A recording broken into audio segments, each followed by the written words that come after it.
पारा शिक्षक कहें या फिर सहायक अध्यापक, ये आज पूरे जिले और प्रदेश के सरकारी विद्यालयों में एक मजबूत स्तंभ के रूप में काम कर रहे हैं।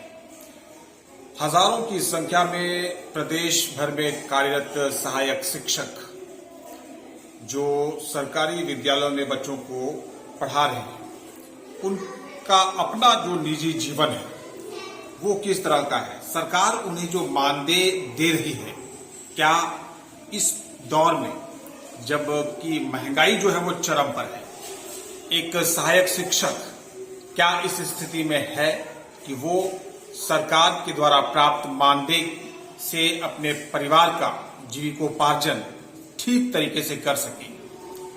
क्या जो सहायक शिक्षक हमारे प्रदेश भर के हैं वो सब के सब अपने मानदेय से संतुष्ट हैं या फिर उन्हें समस्याओं का सामना करना पड़ रहा है?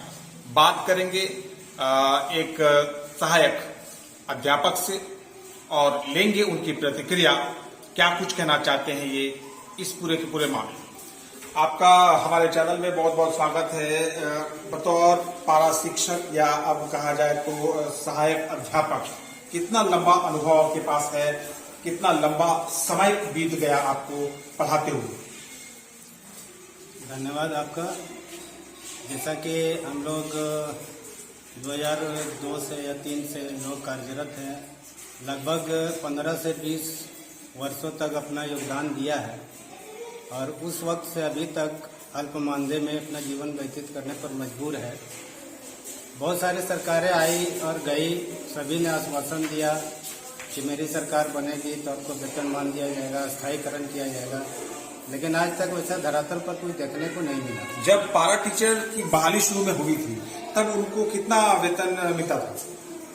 1000 से शुरू हुआ था। अभी वर्तमान में क्या मान? वर्तमान में भी लगभग 18 से 20 हजार तक है। चलिए, तब की बात और अब की बात में आसमान जमीन का फर्क भी है। महंगाई तब और अब में जो है कम से कम 3 से 4 गुना हो चुका है सभी चीजों की अगर बात की जाए तो। वर्तमान समय में जो आप लोगों को मानदेय मिल रहा है, क्या आप लोगों का परिवार जो है आज के समय में ठीक से चल पा रहा है या समस्याएं हो रही है? ये तो सरकार भी बेहतर जानती है कि इस महंगाई में 18,000 में क्या होता है। अगर घर में परिवार में 2 आदमी 2 सदस्य का अगर मलेरिया हो जाए तो 18,000 वहीं साफ हो जाए। तो कहने का मतलब है कि हम जिस तरह से ड्यूटी कर रहे हैं अपना, पारा शिक्षक हो या गवर्नमेंट टीचर हो, तो गवर्नमेंट टीचर जितना वक्त स्कूल में देता है, सहायक अध्यापक भी उतना ही वक्त स्कूल में देता है, उतना ही कार्य करता है।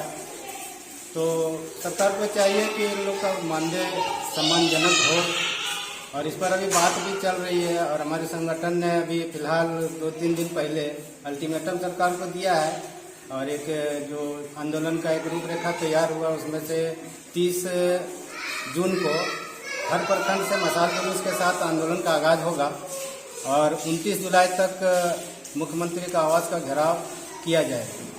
क्या आप लोग सफल हो पाएंगे सरकार से अपनी मांगों को मनवाने में? सरकार अपने वादे में लिखा था, मैनिफेस्टो में लिखा था जब हेमंत सरकार आई थी कि हमारे सरकार बनते ही 3 महीना के अंदर सभी सहायक अध्यापक को वेतनमान दिया जाएगा।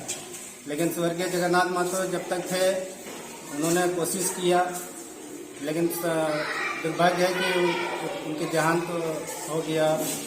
उसके बाद से अभी तक इस पर कोई कार्य प्रगति पर नहीं दिख रहा है। कुल मिलाकर अगर बात की जाए तो सहायक अध्यापकों को वर्तमान समय में जो वेतनमान मिल रहा है वो नाकाफी है और परिवार का जीविकोपार्जन करने के लिए आज के समय में जब शिक्षा, स्वास्थ्य जैसी जो मूलभूत सुविधाएं और आवश्यकताएं जो है वो उनमें महंगाई चरम पर है, तो ऐसी स्थिति में आप लोगों को मिलने वाला जो मानदेय है वो अल्प है और उससे आप लोगों का जो जीविकोपार्जन है, परिवार को चलाना जो है वो कठिन और दुष्कर है, जिसको लेकर लगातार आप और आपके संगठन जो है वो आंदोलन कर रहे हैं, आंदोलनरत है।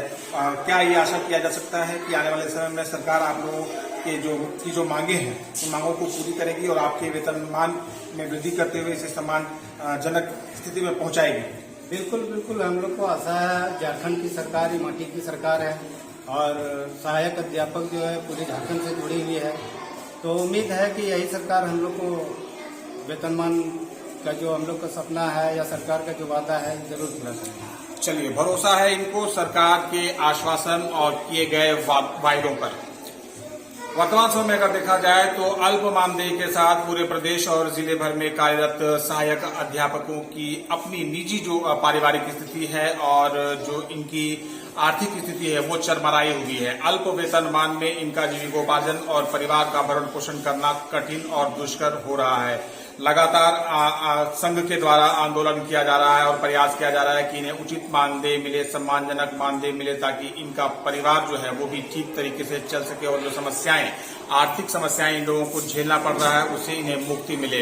इन लोगों को पूरा भरोसा है राज्य सरकार पर। जो वादा किया गया था अतीत में हेमंत सोरेन के द्वारा, उस वायदे को झारखंड की वर्तमान चंपाई सोरेन सरकार पूरा करेगी। देखते हैं कि सरकार ने जो पूर्व में वादा किया है इनके अल्प मानदेय को बढ़ाकर सम्मानजनक स्थिति तक पहुंचाने का, क्या उस मांग को सरकार पूरा करती है या नहीं। धन्यवाद।